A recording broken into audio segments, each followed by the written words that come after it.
بسم اللہ الرحمن الرحیم الحمد للہ رب العالمین والصلاة والسلام علی خاتم النبیین۔ نبی کریم صلی اللہ علیہ وسلم کے عدالتی فیصلے معاشرے میں پرامن بقا کے ضامن اور بنی نوع انسان کے لیے بہترین مثال ہیں۔ ابن وہب رضی اللہ عنہ سے روایت ہے کہ نبی کریم صلی اللہ علیہ وسلم نے جنگ بدر میں کفار کی خوب خون ریزی کرنے کے بعد 70 افراد حراست میں لے لیے۔ ان میں سے بدترین دشمن ابی بن معیط بھی تھا، نضر بن حارث، تیمہ بن عدی۔ ان 3 افراد کو ہاتھ باندھ کر قتل کر دیا گیا۔ باقی جو افراد قید میں آئے، نبی کریم صلی اللہ علیہ وسلم نے 1000 سے لے کر 4000 درہم یا دینار تک کا فدیہ کسی سے لیا اور کسی سے نہ لیا اور ان کو چھوڑ دیا۔ جو فدیہ دینے کے قابل نہ تھے اور وہ لکھنا پڑھنا جانتے تھے تو ان کا فدیہ 10 مسلمانوں کو لکھنا پڑھنا سکھانا تھا۔ جب انہوں نے 10 مسلمانوں کو لکھنا پڑھنا سکھا دیا تو انہیں بھی چھوڑ دیا۔ ان 70 افراد میں ایک شخص ابو عمر بن عبداللہ شامی بھی تھا۔ اس نے نبی کریم صلی اللہ علیہ وسلم سے عرض کی کہ وہ کثیر العیال ہے اور جنگ میں شرکت صرف اس وجہ سے کی ہے کہ کوئی مال مل جائے اور میں اپنے عیال کی کفالت کر سکوں۔ اس نے بتایا کہ وہ اتنا غریب ہے کہ فدیہ بھی نہیں دے سکتا اور پڑھنا لکھنا بھی اسے نہیں آتا۔ نبی کریم صلی اللہ علیہ وسلم نے اس سے عہد لیا کہ وہ آئندہ مسلمانوں کے خلاف نہ جنگ میں شریک ہوگا، نہ مال متاع دے گا۔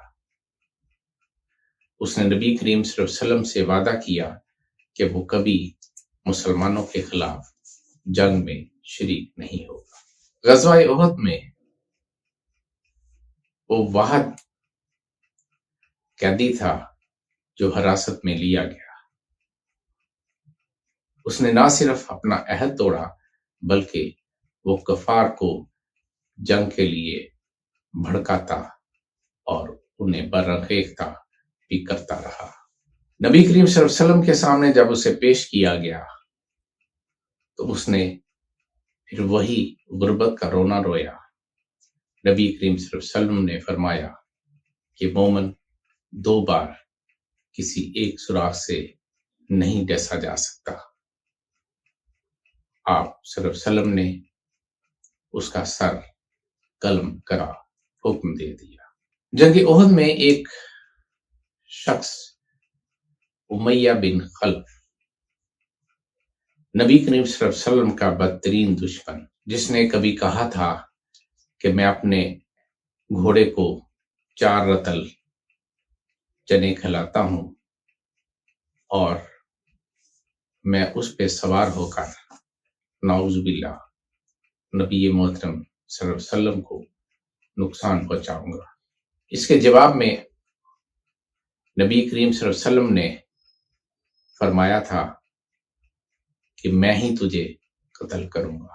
جب جنگ احد کے لیے مشرکین ہو رہے تو امیہ بن خلف نے جنگ احد میں جانے سے انکار کر دیا۔ کفار کے سردار اس کے پاس گئے اور اسے کہا کہ تم قوم کے سردار ہو، اگر تم نہیں جاؤ گے تو پھر لوگ باہر نہیں نکلیں گے۔ تو اس نے کہا کہ میں سب سے بہترین گھوڑا خود استعمال کروں گا۔ اس شرط پر وہ جنگ احد میں کفار کی جانب سے شرکت پر آمادہ ہوا۔ جب اب اس کی زوجہ کو اس بات کا علم ہوا تو اس نے امیہ کو روکا کہ تمہارے یسربی بھائی نے یہ کہا تھا، لیکن امیہ نے زوجہ کی ایک نہ سنی۔ جنگ احد میں نبی کریم صلی اللہ علیہ وسلم کے ساتھ آمنا سامنا ہوا تو نبی کریم صلی اللہ علیہ وسلم کے ہاتھ میں نیزہ تھا، اس کی برچھی کا تھوڑا سا حصہ اس کی گردن کو لگا اور اس نے اتنی خوفناک آواز نکالی جیسے کوئی اونٹ ذبح ہو رہا ہو۔ اس کے کفار ساتھیوں نے اسے کہا کہ معمولی سا زخم ہے، ٹھیک ہو جائے گا، تم تو درد کی شدت سے چلا رہے ہو۔ امیہ نے کہا کہ نبی کریم صلی اللہ علیہ وسلم اگر میری طرف تھوک بھی دیتے